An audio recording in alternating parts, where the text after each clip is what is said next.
The next aspect on building strong research ecosystems in African higher education institutions is led by Dr. Brando Okolo, Head of Science, Technology and Innovation, African Union Development Agency, NEPAD, out of NEPAD. Put your hands together for Dr. Okolo.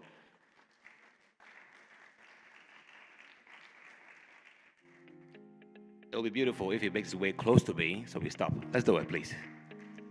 Let's do it for him. Let's do it for him. Dr. Okolo.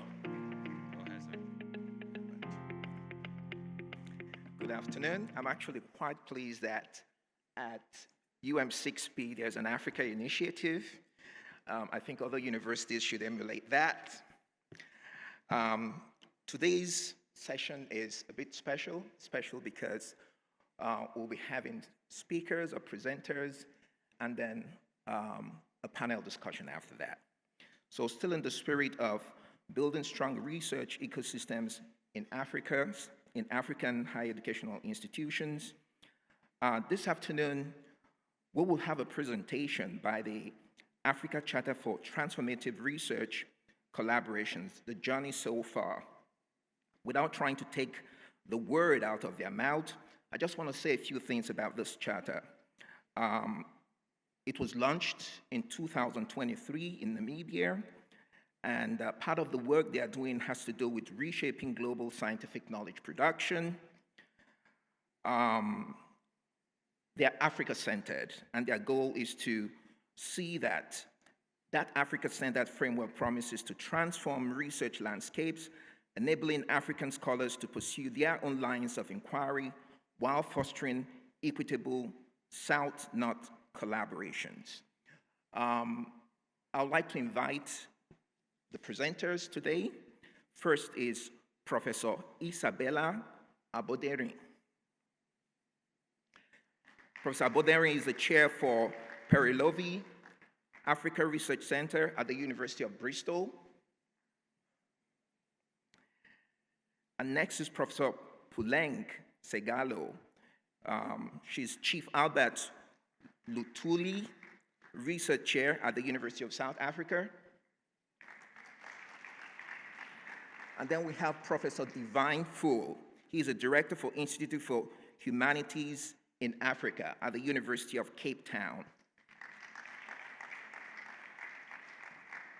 So over the next 50 minutes, we'll have the presentation. 3 of them are going to present. They have about 25 minutes to present. Right after that, we'll have the panelists come join us here. And then we'll look at the topic which they've given this impulse to by the panelists, and the audience would also have an opportunity to ask questions. And then the goal, of course, is not for us to be perfect this afternoon, but to make progress, have these topics at the front burner, and see how we can support the work the Charter is doing. So I would have Professor Abodering to come up first.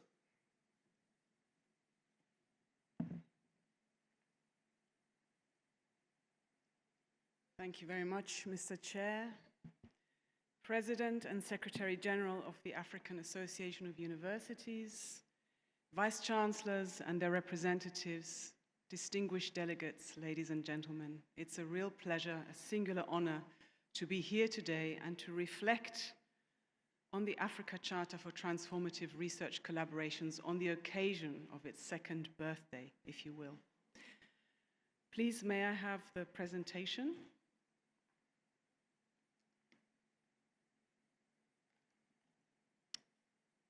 I will need the presentation to carry on.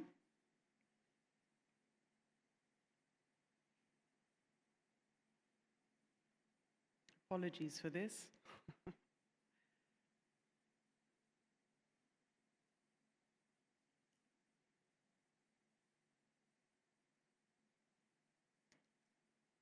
Is one of the organizers perhaps available to advise on whether the presentation will be shown?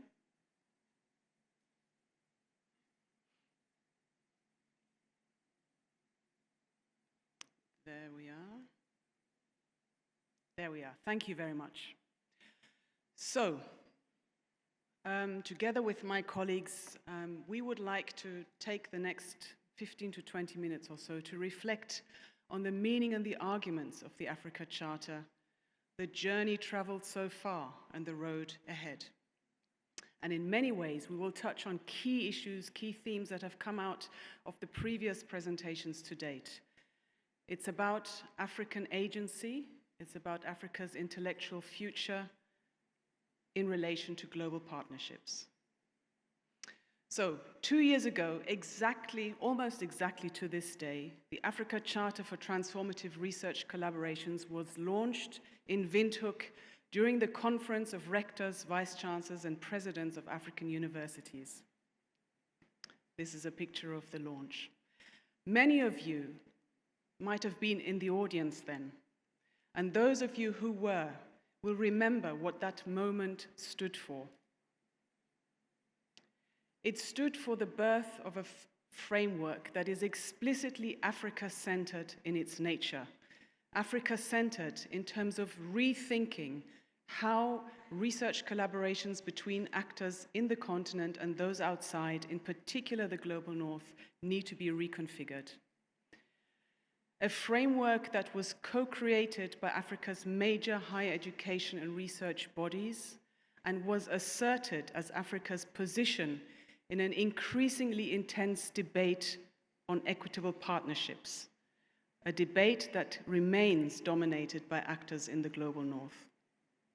A framework that draws explicitly on established anti-post and decolonial scholarship from the continent, and that is clear in insisting of the need to go beyond equitable partnerships thinking in terms of the depth as well as the scope of the change and the transformation that's required in research collaborations between Africa and the global north in particular.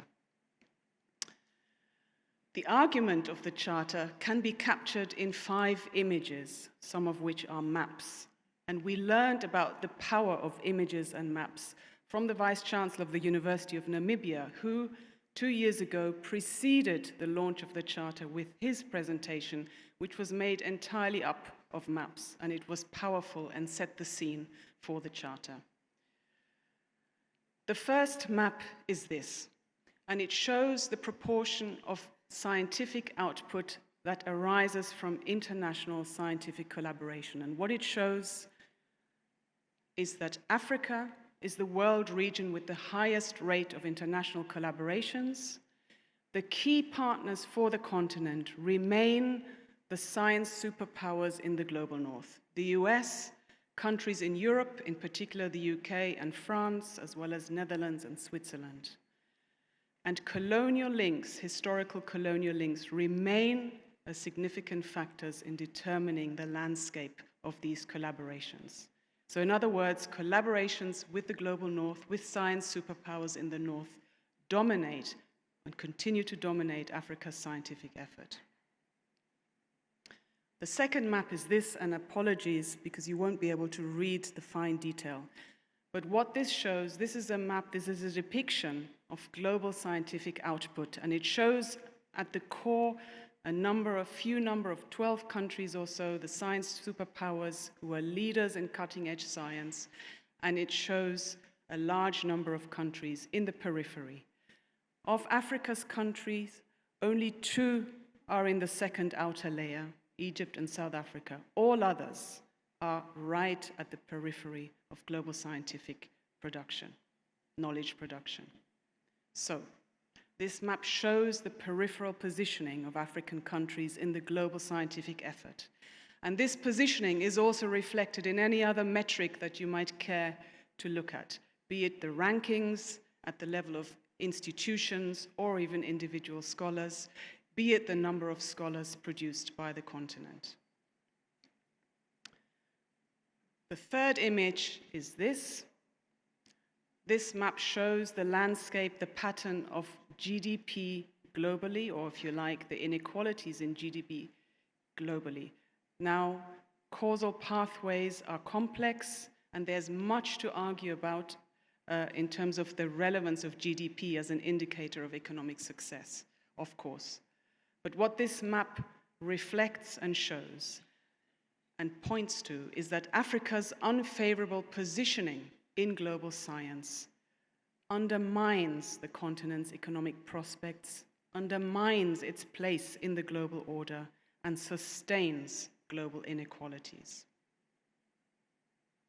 The fourth image is this. This is a heuristic which depicts multiple layers of power imbalance in the production of scientific knowledge. I will come to those.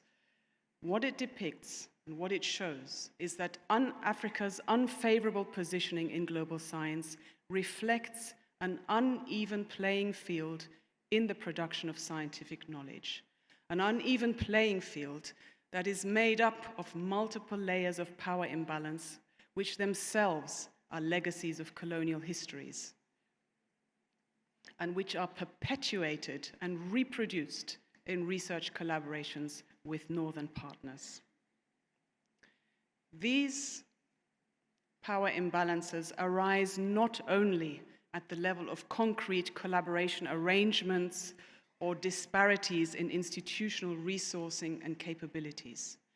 They also arise at a much more fundamental level in the dominance, indeed the hegemony, of Eurocentric epistemologies, theories, and concepts in the production of new scientific knowledge, in the dominance of former colonial languages in the production of scientific knowledge, and in the development frame itself, which is so often imposed on knowledge production and research that goes on in the continent. A development frame that implies almost always a unidirectional gaze from the global north to Africa, a gaze that's hardly ever returned or reversed, but also a frame that limits the areas that are deemed as relevant for scientific exploration and investigation in the continent of Africa.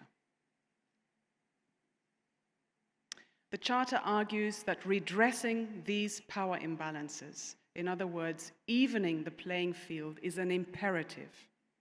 It's an imperative as a matter of social, and some would argue reparative justice. It's an imperative as a matter of advancing the continent's own aspirations, and perhaps crucially, it is an imperative as a matter of fostering an enriched global scholarship, better science that is more able to address humanity's multiple crises, and we heard about these crises today. A scholarship that is able to provide alternatives to the monochrome logic of Euro-modern thought that we are caught within so far most of the time. The Charter argues that Africa and North research collaborations are a key entry, a key leverage point for advancing more systemic change. If these collaborations change, they have the potential to advance shifts in the system as a whole. They have a transformative potential in working towards a global science system in which African scholars, African institutions, and knowledges from the continent take their rightful place. What is required for that? It requires a transformative mode of research collaborations, a different mode of collaborating with one another, a mode of collaborating that redresses each of the layers of power imbalance. And this is what the 10 Charter principles speak to. And it requires active change in a number of domains to ensure that a transformative mode of research collaborations is established as a benchmark, as a standard of excellence, and gradually a standard practice within scholarly communities. Change needs to happen at the level of individual consciousness and capabilities, shared norms and ideas about what good and excellent collaborations look like, change in the nature and the volume of resource streams for collaborative work, and above all, we heard about the importance of policy just now, change in the policies and the regulations and the guidelines within institutions, but also within higher education sectors, amongst universities, funders, publishers, those that govern research assessment, and governments themselves. And the policy change is what the 6 charter aspirations speak to. During the launch in Windhoek, we were overwhelmed by the reception that the charter received.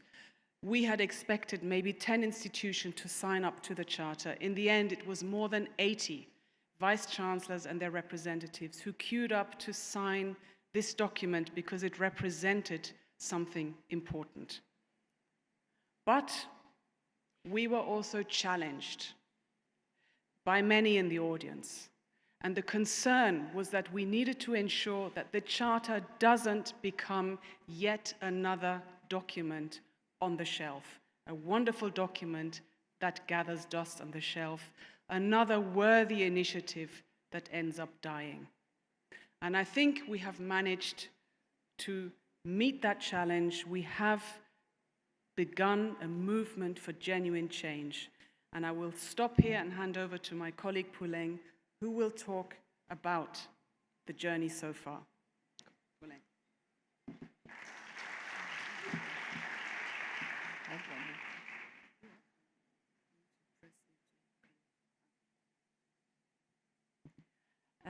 Thank you very much, Isabella. Good afternoon, colleagues. This morning, earlier in one of the conversations with one of the vice-chancellors, he said, I cannot tell you how many documents I've signed in my lifetime as a vice-chancellor. And often we sign and then life goes on. And I think one of the challenges that was put to us was that there's been so many charters, so many frameworks. So how is the Africa Charter going to be different? How is it going to make a difference? Many of you vice-chancellors in this room were there in 2023 and you signed up to the Charter and you put the challenge to us to say, what does it mean now for us? What are the next steps that we need to take as vice-chancellors? And 2 years later, we are here to say that for the past 24 months, we have been working on saying what are some of the practical ways and steps that need to be taken for the Charter to come alive and to actually make a difference, to make sure that the Charter principles come to life. So we've done a bit of work in this regard. And we've set up a steering committee for the Africa Charter because we see the project also as a collective endeavor and also as a living document as well. So the steering committee really involves a commitment and a collective of scholars, bodies, stakeholders that assist in terms of the engagement and thinking together going forward. And there you can see a list of the members of the steering committee. And above the steering committee, us as the institutions of higher learning, the 3 universities, the University of Cape Town, the University of South Africa, and the University of Bristol, have therefore been given the task to coordinate, but to also work on the intellectual leadership of ensuring that the Charter work moves forward.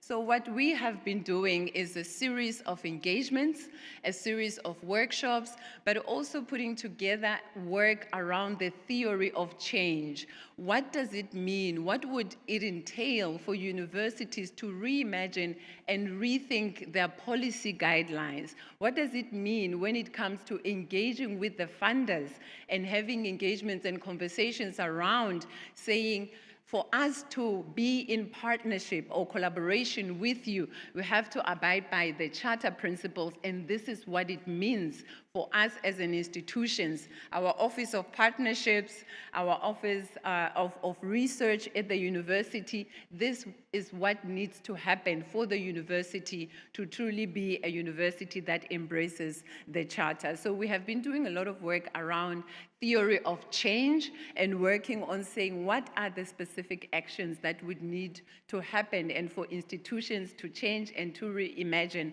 not just the institutions of higher learning, but also what would it mean for the funders to also make sure that for them to put together a criteria for funding, they put the Charter at the core of the work that they're doing. And we have been working, and now we have a 3-year work plan that we hope to also engage you as the signatories on in terms of the program of work. So we put together a program of work for the next 3 years, to 2025 to 2027, where the charter will then be coming to life in terms of practical actions, now that the groundwork has been done. But also in these past 2 years, as part of the journey that we've done, is that there's been a lot of awareness. What is the charter? What is it about? What does it aim to do? What do the principles mean?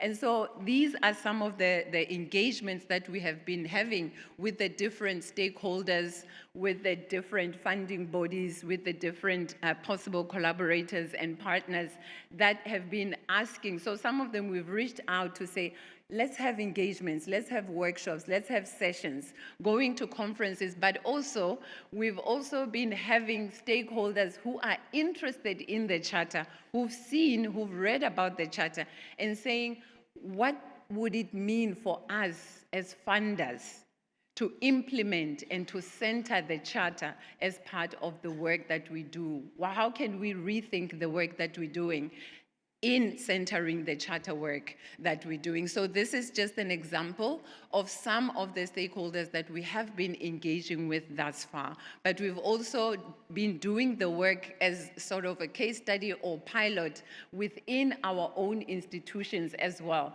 because we believe, again, in leading by example, that as the 3 institutions, we need to start doing the work so that when others reach out, we can show how we are also doing it within our own institutions as well.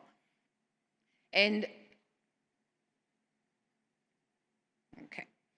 And as Isabella has indicated as well, there is increasing resonance and endorsement of the charter. When we first launched the charter, we had about just over 80 signatories, and there's been a growing interest. We now have over 120 signatories. So this is a really huge responsibility, but at the same time, it shows the need for the charter and what it promises in terms of how we can reimagine our global scientific knowledge production within the continent, but also collaborations and partnerships globally as well. And the signatories involves many of you here, as I've said, major universities, university networks, learned societies, research institutions, but we also have active consideration by funders. We've had engagements with some of the publishers and also international agencies. So there is a growing interest and conversation around centering the charter for many of the interested stakeholders. And we're really looking at how we can use the charter as a key frame of reference for thinking about equity that you've heard about in many of the presentations since this morning, in research collaborations, in our innovation work. How does the charter, or centering the work that we're doing in the charter, assist us towards moving towards that direction? So that is where we are in terms of looking back for the past 2 years, but we would also like to share with you the plans in terms of the road ahead when it comes to the charter work. And for that, I would like to invite my colleague, Divine Fu.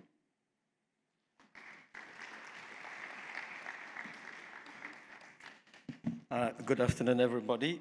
So what's the road ahead? We have done a lot of the work now, and we know that there's still a lot of work left ahead. I need to move this ahead. Yeah. The first is really to expand and grow the community of interests. We have over 120 signatories, and we are really expanding this to make sure that we build a movement and a big community that can move from a community of interest to a community of action. So we're extending the geographies of those who've signed this, North America, Australia, and beyond.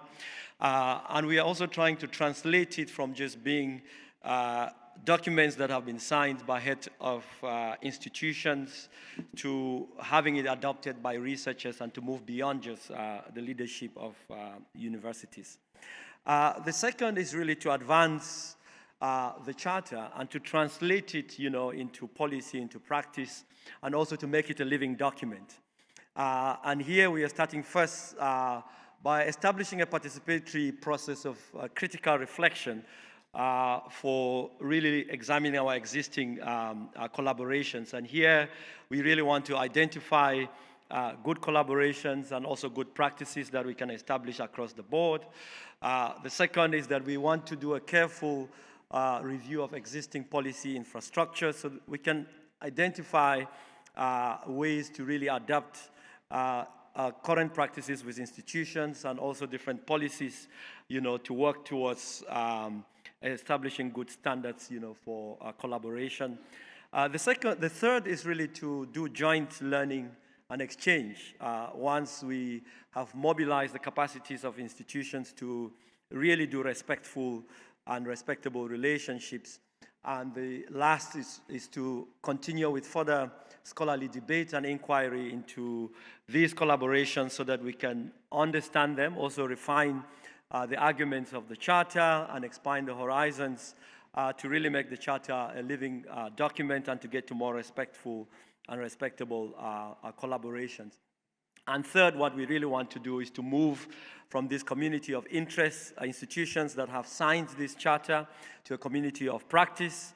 And over the next several days, we're going to have a series of engagements where we will discuss what signing the charter really means for signatories. We've established a roadmap for which contains suggested steps, for signatories to translate it into action. And we are also translating the charter into different languages and also explaining what the principles really mean and developing a playbook to support further reflections for existing partnerships and how to design more respectable and transformative partnerships. And what we have done now is to establish an independent portal, which will be launched over the next several months. If you want to access and to be informed about the launch, you can scan the QR code and be included, in the list of those who will be informed, and it contains a lot of information about what the Charter is, and it's just a roadmap also to establish it as an entity in itself. But if you have tomorrow, if you have a time tomorrow and over the next several days, I'm trying to go back.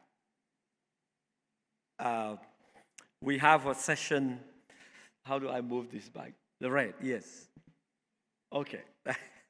I'm trying to have the red to take us back. Okay. Here. Tomorrow we have a side event, and the day after tomorrow is going so fast. At 11:30 to 1, where we're just discussing what signing the charter means for signatories and what to do next. And over the next day, we'll tell you when the other events will be for consultations. If you have any further inquiries, you can send to info@africacharter.org and sign up also to the website. We also have more charter endorsements for those who want to sign individually and also those who want to sign as institutions. Yeah. Thank you very much. Yeah.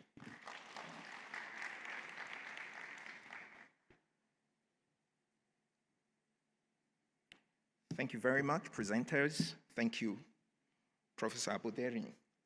Thank you very much, Professor Fro. And thank you very much, Professor Segalo. Yeah. I'll now ask the panelists to join us here.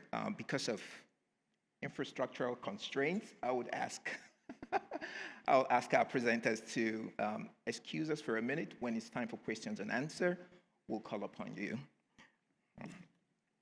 So for the panelists, we have today Professor Puleng Lenkabula, the Vice Chancellor, University of South Africa.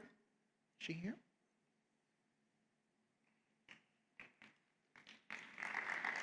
Thank you very much.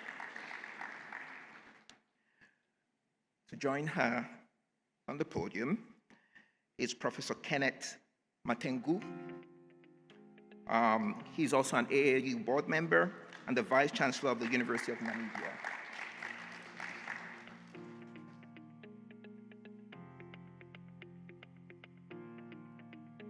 And to join us here as well is Professor Toshe Kesi.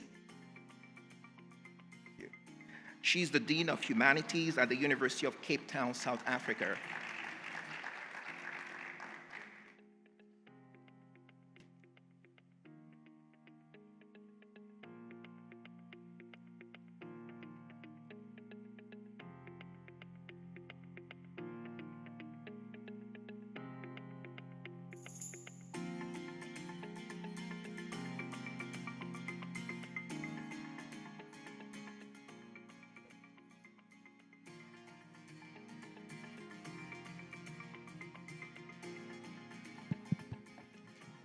Thank you very much, members of the panel.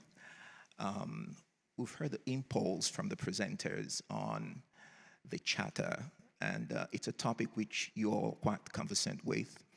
I'll give each of you about 10 minutes, probably less, to give us your reflections on that and how, not just as an organization, but as a continent, we can support the drivers of this charter to give African researchers the backbone required to confront the global research community. I'll start with you, Professor Puleng. To speak from here, or?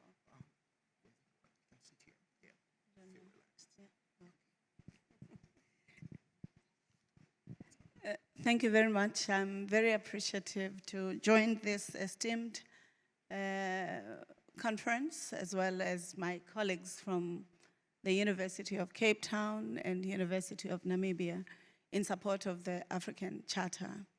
I really would like to commend the three engineers of the African Charter, Professor Skalo, Professor Fo, and Professor Obadurin, because in similar ways to the words that Amina Mama would have reminded us about the imperative for Africa's scholarship, our intellectual innovations, as well as our universities to being at the center of the emancipatory journey in ensuring that education is a resource that advances society, democracy, but also our aspirations of the future. I also think the Charter is not just, I think their collaboration is quite exciting, because as the scholars supported by the different universities, they are also demonstrating that as we attend to research collaboratively, we have the best opportunities to transform our impact as universities in Africa. Ours is not just to be universities in Africa, but to ensure that our scholarship, our sciences, our innovations are contributory to the global knowledge arena.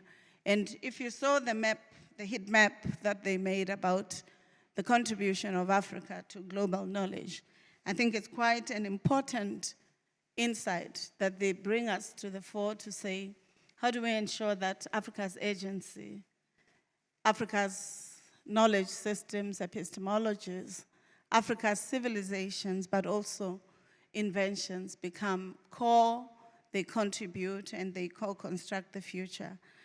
This, for me, I think are quite important aspects. On the contrary, they also somewhat challenge us as leaders of universities to really remove ourselves from the bondage of dependency and dependency on our partners.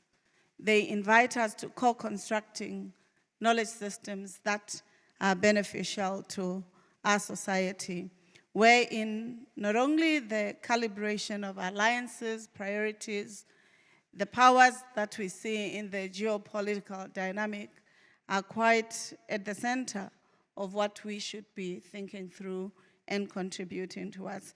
I hear them expressing a wailing cry that many of us perhaps would be attentive to saying, how do we underscore the research that is generated by African universities and not render it to the periphery or to the margins? I hear them saying, how do we ensure that our knowledge systems are not only utilitarian, but help us to craft the future as agents, as central. I also hear them asking, are we ready for the contradictions, whether geopolitical, ecological, environmental, that our societies are facing?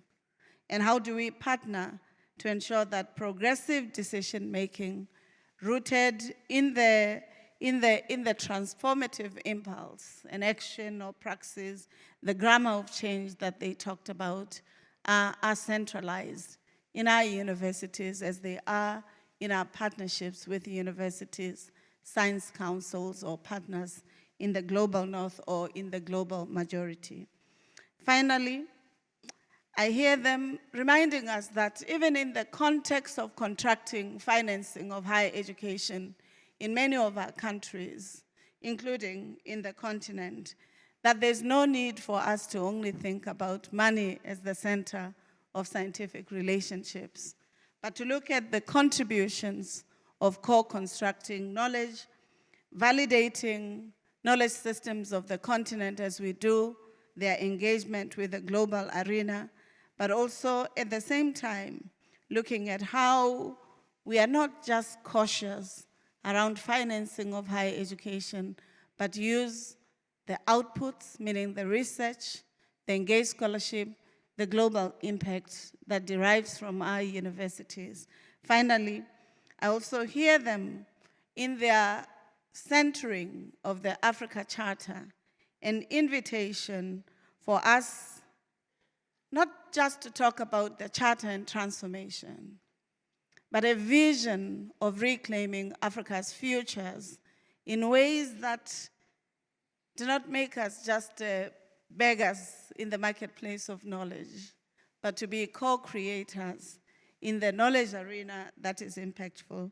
Finally, I hear them saying we should not just be mere recipients of global knowledge, but we should look at what are those, whether nascent, whether complex, grammars and knowledges of change that contribute for the betterment of society as well as of the world. Let me just stop here so that if there are additional aspects that I'd like to speak to, then I can allow my colleagues to share. Thank you very much. Just for the sake of comfort, if you would like to stand at the podium to give your reflections, please feel free, okay? Thanks. Thank you very much, moderator. Good afternoon, ladies and gentlemen and colleagues. My initial reflection is as follows. First, I think the charter helps us to ask the question of what do we really know about Africa? And how do we know that we know? That we really know. And I'm saying that because there is a question of whose knowledge are we using in Africa? And who validates that knowledge? Who says that knowledge is valid or it's not valid? Who accepts what must be published and what must not be published? And in whose language? And as we have seen from the map that Professor Bodin presented, there is a clear link between colonial links and how knowledge flows and how it is published and how it is, the production of knowledge is financed. And therefore, it brings the question is, does Africa really have its knowledge sovereignty? And if it doesn't have, is Africa at risk? I think it is. Because this current system that is unequal and unfair, it undermines the existing knowledge that African in our own knowledge systems have.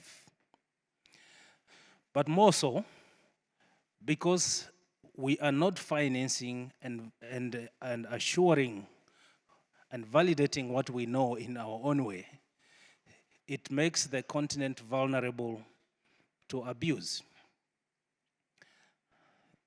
under the pretext of knowledge. Last year, there was a publication that was published by a group of Dutch researchers that said the use of pesticides in Africa is a double-edged sword. And they used the case of Parkinson's disease, and they said it's a pandemic that is emerging in Africa. Why is it so?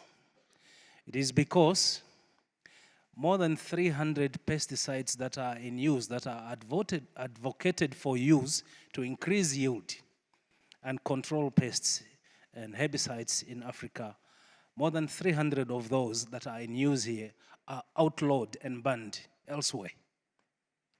But who is telling Africans to use this? Who is importing? Who is selling them? Does Africa have the capability and the knowledge, independence, and sovereignty to question the knowledge that says, this is good for you, use it in your farms? And that is why this charter is so important, because it should be able to influence policy making and also how we train, for example, food inspectors. And therefore, I think the application of this charter must not just end in universities. It must go to policy making. It must be embedded in continental conventions, in academic programs, in policy making, in community outreaches, as well as in our conduct of knowledge production.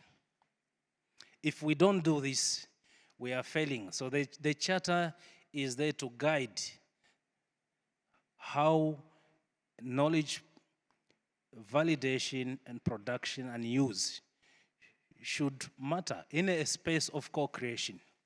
But we will not be able to do so if we are not having this sovereignty of knowledge. And I think it is up to us.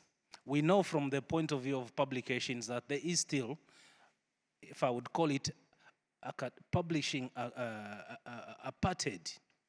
That if you are not a native speaker of English, you are unlikely to publish in an Anglophone journal. This is true. It has been researched so many times and confirmed. And therefore, that is why it is important. That's why the charter says the values and core principles that it embeds should be part of the funding mechanism. Whoever is funding must take into account this, because it's about sovereignty, it's about the independence that we need. But we must take charge of it.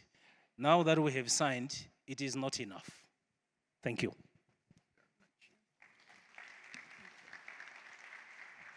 Thank you, Professor Kenneth. We now go to Professor Shose, please. Yeah. Thank you. Hello, good afternoon. So I want to just start with bringing greetings from the Vice Chancellor of the University of Cape Town, Professor Musa Moshebela.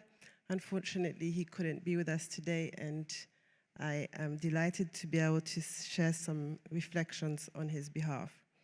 And I want to thank the organizers for this opportunity to speak to what I think is one of the most important scientific initiatives on this continent, this charter that we are here to speak about. And the University of Cape Town is very proud to be a core and facilitating partner for this important global initiative. And the principles of the charter reflect the University of Cape Town's strategic vision 2030 and the core ideals espoused in it, as well as our commitment to social justice. And I think that as we move towards reviewing the milestones covered in the United Nations Sustainable Development Goals and the African Union Agenda 2063, the Africa Charter provides an important framework for rethinking global collective action towards realizing these goals. The University of Cape Town is committed to supporting the Secretariat work of the Africa Charter and the work plan that has been laid out. And since the launch of the Charter 2 years ago at the University of Namibia in 2023, important research on academic collaborations has taken place, as we've heard from our colleagues earlier, which has provided further empirical evidence on the nature of research partnerships, and specific directions have been laid out on what needs to be done in order to advance more ethical, equal, and productive partnerships and achieve the aspirations laid out in the Charter. So I think drawing on the analytical framework for transformative global engagement in Africa proposed by the Charter, the project of internal reflection on our own collaborations and partnerships and cooperation relationships at the University of Cape Town is ongoing, and that this work is really critical to uncover and address the fundamental imbalances that underpin the global knowledge ecosystem, as my colleagues have been discussing. And I would encourage all universities on this continent to import, or globally, to embark on this important work so that we can together promote a model for best practices for research collaborations. The theme of this conference, Shaping the Future of Higher Education for Innovation and Sustainable Development in Africa, I think speaks directly to the critical contributions of the Charter, in particular the 6 domains of identified power imbalances that hinder transformative collaborations and transformative research. We need to become more creative and innovate in ways that decenter Western-centric practices so that the knowledge we produce is more relevant and more productive in achieving Africa's development. And we know that historically, the scientific establishment has served the interest of European cultural and economic expansion, whilst thinkers from the global south have long challenged such colonial thinking. Even in the very early movements towards the decolonization and Africanization of universities, that were aimed at supporting the nation-building project and challenging the Eurocentrism of the university. But yet, throughout this period, there was always an acknowledgement of the importance of scientific collaborations and partnerships across cultures and civilizations. And I think back here to Aimé Césaire's classical work, Discourse on Colonialism, where he acknowledges that putting civilizations in contact is a force of good because civilizations, between civilizations, exchange is oxygen. And I think the question for us is how to be in contact, how to collaborate, how to foster partnerships that are productive rather than destructive. And this is the work that the Charter seeks to extend. Through this work, it is Africa, once again, that has a message for the Western world in these increasingly polarizing right-wing waves that deny complexity, suffocate diversity, and attempt to halt the inevitable traffic of cultures and civilizations. In Africa, we continue to demonstrate that cultural diversity, hybrid identities, demographic shifts, all form part of productive tensions in society. We believe, as Césaire did, that exchange is oxygen, especially in an increasingly globalized world where technological advances have truly compressed space and time. The Charter clearly embraces a pluriversal future and understands that this not only to be just, but also as making us intellectually richer. Similarly, in geopolitics, meaningful collaborations can lead to a more just and richer socio-political reality. The Charter's embrace of Pan-African thought echoes key sentiments of achieving a transformative research collaboration agenda, not only between Africa and the global North universities, but within African universities too. Centering African institutions in research collaborations has the potential to counter epistemic violence, transform curricula, and build a new generation of African scholars and African scholarship. Through the Charter, we can start to imagine innovations and sustainable futures in scientific knowledge production that foreground unity, peace, and sustainability. So just to end, I think the Charter, the Africa Charter, has the potential to transform not only our partnerships and collaborations, but more fundamentally, how we do research, how we understand interconnection, the interconnection of human development and flourishing on this continent and globally. And I think we should be very proud of our institutions and what our institutions, thanks to our colleagues, have built over the years to usher in these goals through steady governance and institutional frameworks that are the cornerstones to governance alongside leadership. And I want to salute the leadership that has been keeping our institutions going strong, trusting that the next generation will take us to greater heights. Thank you. Thank you very much, Professor Chose. Now, I would leave these reflections to the audience. Would like to hear what the audience thinks about this. The Africa Charter for Transformative Research Collaboration is work for all of us to do, including that of the audience here. Any responses from the audience, reactions?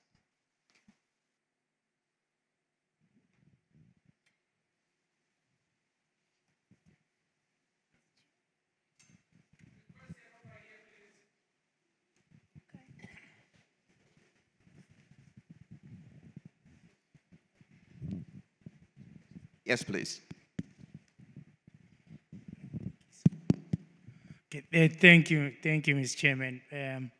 My name is Tawana Kupe. I'm a board member of the AAU and a former Vice Chancellor. First, I would like to commend the pioneers of the Charter. This is something that is needed like yesterday in the general landscape of African research and innovation, given as the previous presentation by the UM6 colleagues indicated, a complex, complicated, evolving geopolitics and African context in its own right. The Charter, I think, does contribute to all of those initiatives, political, economic, ideological, that seek to reverse major histories of imperialism, colonialism, slavery in Africa, and put Africa in its own tracks as a continent that can also, if you like, drive its own transformative development using its own agency and its human and natural resources. And I think, as the Charter colleagues clearly indicated, part of the inscription of history there is largely European and North American, if you like. But we also know that in the changing geopolitical context, other players from the rest of the world have come into the space. So what I wanted to ask my colleagues, the Charter pioneers and the panelists, is to say, where do we place, because if you look at the progress, the history to date and so on, it's concentrated in those geographies, correctly so, which have a huge inscription on Africa. However, as we know, there's the emergence of China, there's the emergence of, even in the scientific space, also some degree, India. Also, there's the emergence of Russia in the space. Is the Charter, and I think one of the pioneers, Divine Fu, did indicate in one slide, he said, and beyond. I would like an elaboration of that and beyond. How does Africa come to the center of the entire shifting geopolitics? Okay, for want of time, I'll ask Professor Fro if he could address that in 1 minute.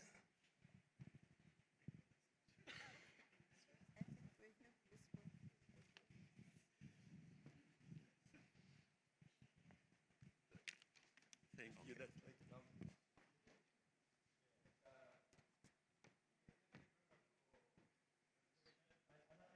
very relevant. We think it's relevant beyond. And it's critical document for redefining the world in a time when we need a different kind of cooperation. So it is relevant beyond. I think there's a response to that or an add-on to that from you. You wanted to respond to that? What about the last question? No, you're gone. Perhaps, Professor Coupe, I think you're trying to help us to expand our provision. And I think when Professor Chose spoke, she said, we definitely, even amongst ourselves, because in the geopolitical and economic distributions, or geopolitical location, or geographies of knowledge, where many of our universities are located, even amongst us, within countries, there are still those, sorry, it's okay.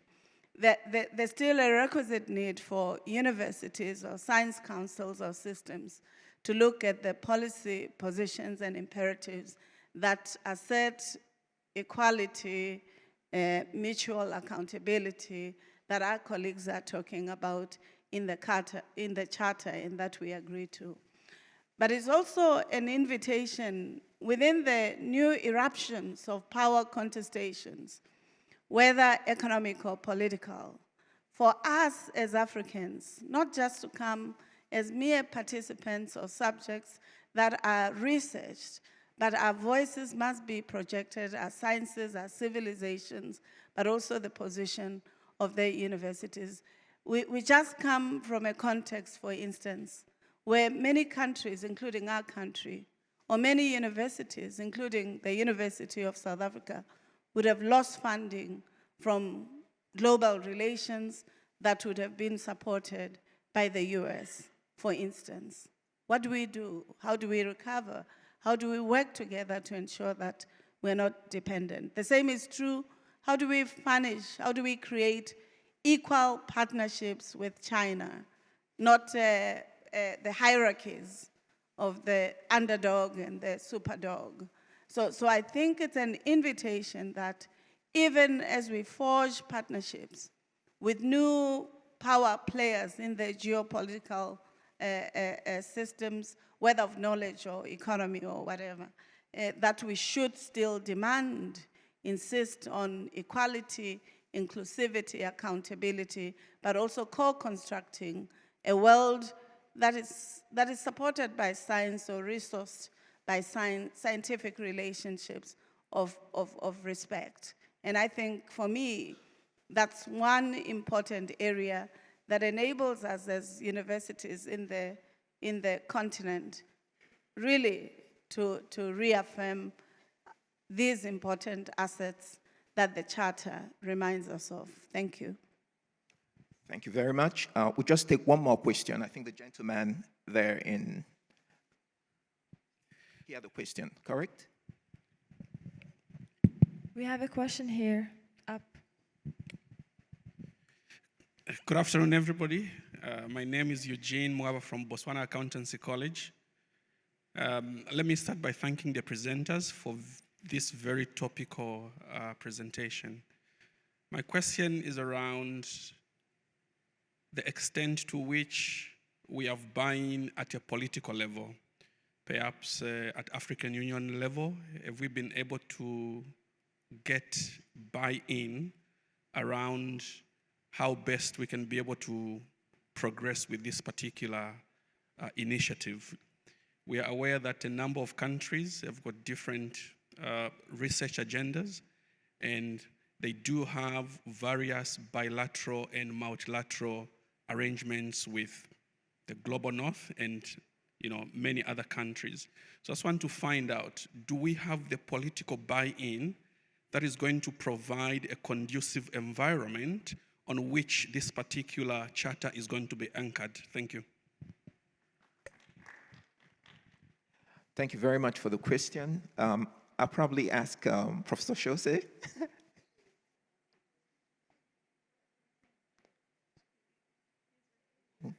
Oh, okay, it's for me. Okay, I just want to say that at the continental level, we do already have mechanisms that deals with science diplomacy. And embedded in those mechanisms, we're looking at how the dialogue around scientific partnerships, around academic partnerships, that dialogue is at an equal basis, that dialogue respects the aspirations of Africa and the priorities of Africa.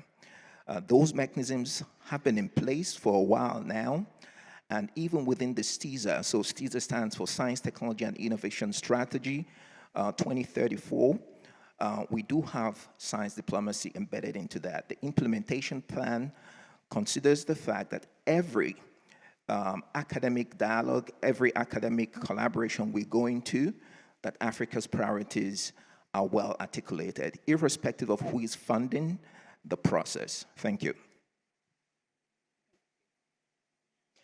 I just want to know from event organizers, do we still have more time? If you can tell me, how much time do we have?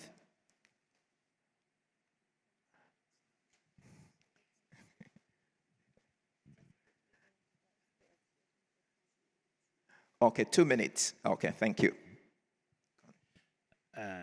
I think the colleagues are looking at me because I am the president of the Pan-African University Council, which is an organ of the African Union. My comment to this is as follows. First, as the NEPAD colleague indicated, there are principles within which negotiations are done between the African Union and other partner communities or countries. However, we do know that in reality, all the programs of the African Union, close to 70 or 80% of them are not funded by the African states. So when it is like that, then you ask yourselves whose agenda is being funded. And the relevance of this to the charter is that this charter must trickle down both ways, up and down, in terms of the African Union organ, the ability to stand and say, we agree to this funding on the basis of these principles, and its implementation must be as per the charter. That funding can, even if it is coming from, I will not name the country, it should not be led from there if it is to be African driven. Because it is about driving the agenda in the way that is relevant and responsive to the needs of the continent. The second thing is that the charter actually is not there to oppose partnerships. It's not there to kill partnerships. It is there to nurture and birth partnerships that speaks to equality, fairness, and economic and political and social environment that builds this continent in a respectful way. So yes, a simple answer is there is an engagement that is ongoing between the advocates of this charter and the Commission for Education, Science and Technology. The last 6-7 months we didn't have a commissioner, but I think 2 weeks ago one was elected, and that engagement will now continue. And hopefully we can have this on the agenda of the African Union as well. I think it's quite important that it's there. Thank you. Thank you very much. Thank you. Nice people, put your hands together for this panelists. They've done so well. Thank you so much. And I think this panel is also very privileged because there are some gifts here for our panelists. So I will do this on behalf of UNISA.